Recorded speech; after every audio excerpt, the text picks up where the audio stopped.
درد و اثر اور سوز و گداز سے اردو شاعری کو مالا مال کرنے والے شاعر کا نام میر تقی میر ہے۔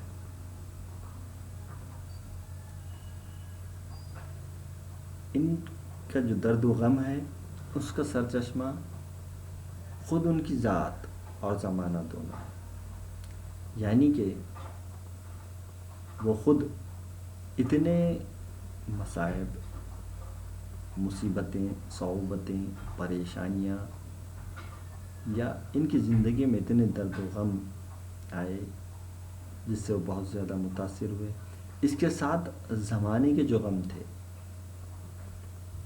ان غموں سے بھی یہ بہت زیادہ پریشان ہوئے۔ ان کی جو شاعری ہے ایک دکھے ہوئے دل کی آواز،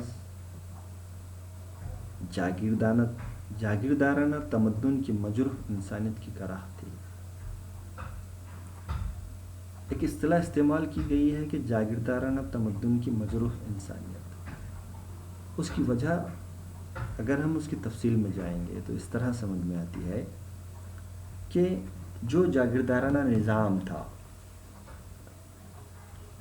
اس نظام کے نتیجے میں جو حالات ہندوستان میں پیدا ہوئے، چونکہ ان کے دور میں انگریز یہاں پہ قابض ہو گئے تھے ہندوستان میں، اور جو جاگیردارانہ نظام تھا وہ آہستہ آہستہ زوال پذیر ہو رہا تھا، اور اس جاگیردارانہ نظام نے جو غیر انسانی روایات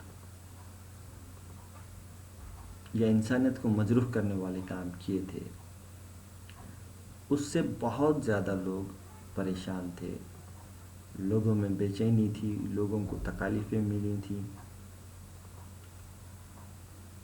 ان تمام باتوں کو بھی میر تقی میر نے اپنی شاعری میں پیش کیا ہے۔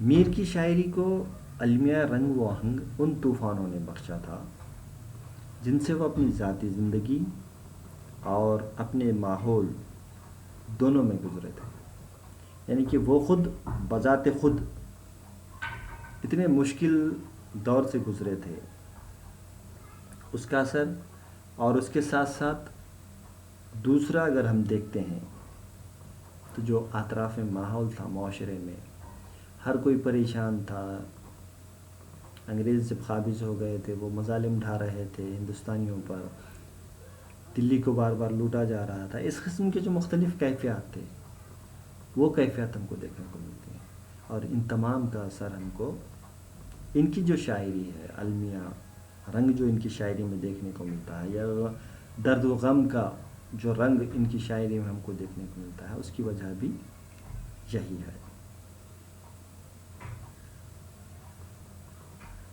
اب ان کا خود کا جو درد و غم تھا اس کے بارے میں اگر دیکھیں گے تھوڑا سا ہم تو یہ بات سمجھ میں آتا ہے کہ وہ بچپن ہی میں سائے پدری سے محروم ہو گئے، بھائیوں اور رشتہ داروں کی سرد مہری نے دکھوں میں بے انتہا اضافہ کیا، پھر معاشی پریشانیاں الگ مستقل آزار تھیں، یعنی کہ معاش کو لے کر بھی وہ پریشان رہے۔ سائے پدری بچپن میں کھو جانا، پھر اس کے بعد بھائیوں اور رشتہ داروں کی سرد مہری اس کا دکھ تھا انہیں، پھر معاشی پریشانی، بذات خود یہ تین بڑی بڑی الجھنوں میں تھے۔ تنہا ذات کے لیے یہی غم کیا کم تھے کہ محبت کا غم مول لے بیٹھے، اور ایسے حالات میں انہوں نے محبت کی، یعنی کہ چوتھا غم جس کو ہم کہہ سکتے ہیں، یا چوتھا درد جسے ہم کہہ سکتے ہیں، یہی غم کیا تھے کہ محبت کا غم ایسے میں انہوں نے مول لیا۔ عام طور پر جو بات کہی جاتی ہے کہ اگر ہم صرف محبت بھی کر لیں تو ہم کو بہت سارا غم مل جاتا ہے، یہاں پر تو اتنے مشکل حالات ہیں، ویسے میں پھر وہ محبت کر بیٹھتے ہیں۔ اب جو رہی سہی کسر غم کی تھی وہ بھی اس نے پوری کر دی۔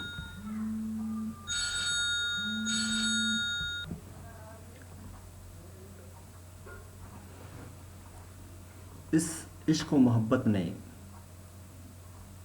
اس الفت نے جو دل میں تھوڑی سی کسر باقی تھی اس کو بھی پورا کر دیا۔ اس پر انہوں نے ایک شعر بھی کہا ہے، مصائب اور تھے دل پر، معاف کیجیے گا، مصائب اور تھے پر دل کا جانا، عجب ایک سانحہ سا ہو گیا۔ تو وہ خود اس بات کا اعتراف کرتے ہیں کہ مصائب میرے پاس اور بھی تھے، لیکن جب دل چلا گیا، دل چلا جانا یعنی کہ محبت میں انہوں نے کسی کو دل دے دیا، تو اس کے وہ ایک اور بڑا سانحہ ہو گیا۔ میر کے باہر کی دنیا ان کے اندر کی دنیا سے بہت مختلف نہیں ہے، یعنی کہ جو وہ لوگوں پر ظاہر کرتے ہیں وہی دنیا ان کی دل کی دنیا بھی ہے۔ ان کا دل محبوب نے پامال کیا تو دلی بھی ان کے دل سے کم پامال نہیں تھی۔ محبوب کو دل دے بیٹھے یا محبوب نے ان کا دل لوٹ لیا تو دلی کا بھی حال وہی رہا، دلی کو بھی بار بار لوٹا گیا۔ جس شہر سے ان کا تعلق تھا وہ محبت دلی سے انہیں جو والہانہ محبت تھی، جس کے نتیجے میں انہیں ایسا لگتا تھا کہ ان کے دل کو لوٹ لیا گیا ہے۔ نادر شاہ اور احمد شاہ ابدالی نے دہلی پر حملے کیے اور دہلی کی اینٹ سے اینٹ بجا لی، یعنی کہ بہت زیادہ انہوں نے نقصان پہنچایا۔ جو 800 سالہ ایک تہذیب دہلی میں تھی وہ تہذیب ختم ہوتی چلی گئی، اس کی بنیادیں ہل گئی۔ اب یہ تمام جو حالات تھے اندرونی یا بیرونی، تمام کے تمام حالات نے میر کو بہت زیادہ متاثر کیا اور ان کی زندگی ٹوٹ کر بکھر گئی۔ یہی شکست، جس زندگی کے تمام جو شکست کہہ سکتے ہیں ہم اس کو، اس کی عکاسی انہوں نے اپنی شاعری میں، اپنی غزلوں میں کھل کر کی ہے۔ اور جس وقت ہم ان کی شاعری کا مطالعہ کرتے ہیں تو ہمیں خارجی ماحول کی عکاسی گہرے فنی شعور کے ساتھ دیکھنے کو ملتی ہے۔ انہوں نے غزلوں میں اپنی شخصیت کا جز بنا کر جو گرد و پیش کے حالات کو انہوں نے قبول کیا تھا یا ان کا اثر لیا تھا، اس اثر کا انہوں نے اپنی غزلوں میں بھی ذکر کیا ہے۔ ایک شعر سے یہ بات واضح ہو جاتی ہے کہ کس طرح سے وہ اثر لیتے تھے۔ دل کی ویرانی کا کیا مذکور ہے، یہ نگر 100 مرتبہ لوٹا گیا۔ دلی یعنی کہ اطراف میں وہ دلی کے جو حالات ہیں، دلی کو جو بار بار نادر شاہ اور احمد شاہ ابدالی نے لوٹا تھا، اس پر وہ کہہ رہے ہیں کہ دل کی ویرانی کا کیا مذکور ہے، یہ نگر 100 مرتبہ لوٹا گیا۔ روشن ہے اس طرح دل ویرا میں ایک داغ، روشن ہے اس طرح دل ویرا میں ایک داغ، اجڑے نگر میں جیسے جلے ہے چراغ ایک۔ اس طرح سے انہوں نے اپنی شاعری میں گرد و پیش کے حالات کا اثر لیتے ہوئے اس کی عکاسی کرنے کی کوشش کی ہے۔ تمام قدیم شعراء کی طرح میر کی شاعری کا خاص موضوع عشق و محبت ہے۔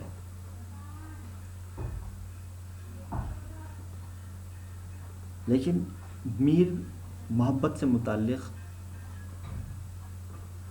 جو بیانات دیتے ہیں وہ رسمی نہیں ہیں، یعنی کہ رسماً وہ کوئی بات نہیں کہتے محبت کو لے کر۔ انہوں نے خود محبت میں چوٹ کھائی تھی، ان کے ساتھ جو تجربات ہوئے تھے ان کا انہوں نے حقیقت کے ساتھ اپنی شاعری میں ذکر کیا ہے۔ میر کے حالات زندگی سے پتہ چلتا ہے کہ وہ کم عمری ہی میں کسی پری تمثال کی محبت میں گرفتار تھے، یعنی کہ بہت کم عمری میں ہی انہوں نے محبت کی تھی،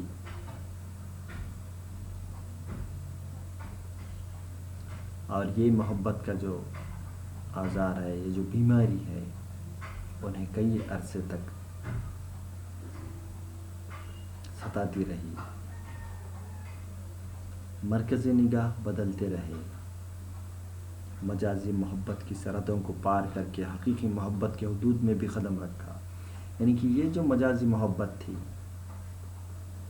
اس حد کو انہوں نے پار بھی کیا، اور اس حد کو پار کر کے وہ حقیقی خدا کی محبت میں بھی انہوں نے قدم رکھنے کی کوشش کی اور قدم رکھا بھی۔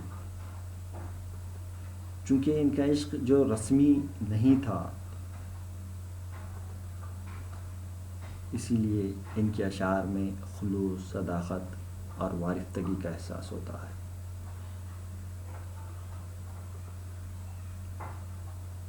میر ہمیشہ ناکامیاں اور محرومیوں سے بہت زیادہ پریشان رہے، حساس دل کے مالک تھے، ساتھ ہی غم پسند فطرت بھی، اور یہ عشق نے جو ان پر قہر توڑا تھا اس کا انہوں نے جو غم تھا وہ غم اپنی شاعری میں بہت ہی خوبصورت ڈھنگ سے پیش کیا ہے۔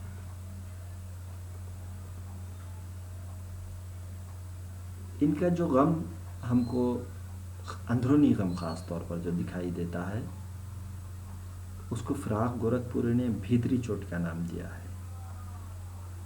بھیتری یہ مراٹھی لفظ ہے، بھیتر کے معنی اندرونی ہے، تو اس کے لیے انہوں نے خاص بھیتری چوٹ کا نام دیا ہے۔ اور یہی جو بھیتری چوٹ ہے قارئین کے دل کو بھی تڑپاتی ہے اور نشتر کے جیسے کام کرتی ہے۔ میر کے اس دل کو تڑپانے یا نشتر کی طرح کام کرنے والی شاعری کے لیے اشعار ملحظہ فرمائے، جس سے ہم کو اندازہ ہوتا ہے کہ غم کی جو زرعی لہریں ہیں کس طرح کسی کے بھی دل کو متاثر کر سکتے ہیں۔ تو یہی غم ان اشعار میں دیکھنے کو ملتا ہے۔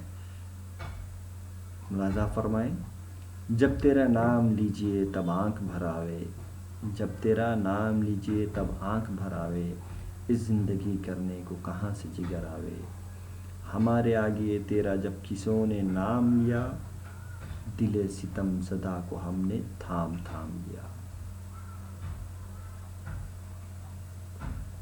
میر نے جو محبت دکھائی ہے اس میں مجازی محبت بھی ہے اور اس کے ساتھ ساتھ حقیقی محبت کے بھی جلوے ہم کو دکھائی دیتے ہیں۔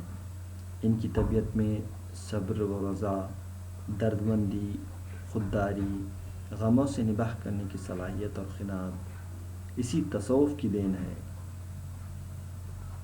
چنانچہ دنیا کی بے ثباتی، انسان کی عظمت، بے خودی اور وحدت الوجود جیسے تصوف کے موضوعات کا بیان ہمیں میر کی شاعری میں کثرت سے ملتا ہے۔ تو ہم یہ دیکھتے ہیں کہ میر نے درد و غم کے ساتھ ساتھ دنیا کی بے ثباتی، انسان کی عظمت، بے خودی اور وحدت الوجود، یہ سب تصوف کے موضوعات ہیں۔ ان تصوف کے موضوعات کو بھی اپنی شاعری میں انہوں نے پیش کیا ہے۔ یہاں پہ ایک دو اشعار میں پیش کر رہا ہوں مثال کے طور پر، جس سے یہ بات واضح ہو جاتی ہے کہ میر نے اپنی شاعری میں تصوف کے موضوعات کو کس ڈھنگ سے پیش کیا ہے۔ بے خودی لے گئی کہاں ہم کو، بے خودی لے گئی کہاں ہم کو، دیر سے انتظار ہے اپنا، آدم خاکی سے عالم کو ضلع ہے ورنہ، آئینہ تھا یہ ولی قابل دیدار نہ تھا، عشق ہی عشق ہے جہاں دیکھو سارے عالم میں پھر رہا ہے عشق۔ اس طرح سے میر تقی میر نے عشق کے موضوعات کو تصوف کے موضوعات کے ساتھ بہت ہی خوبصورت ڈھنگ سے اپنی شاعری میں پیش کیا ہے۔ شکریہ۔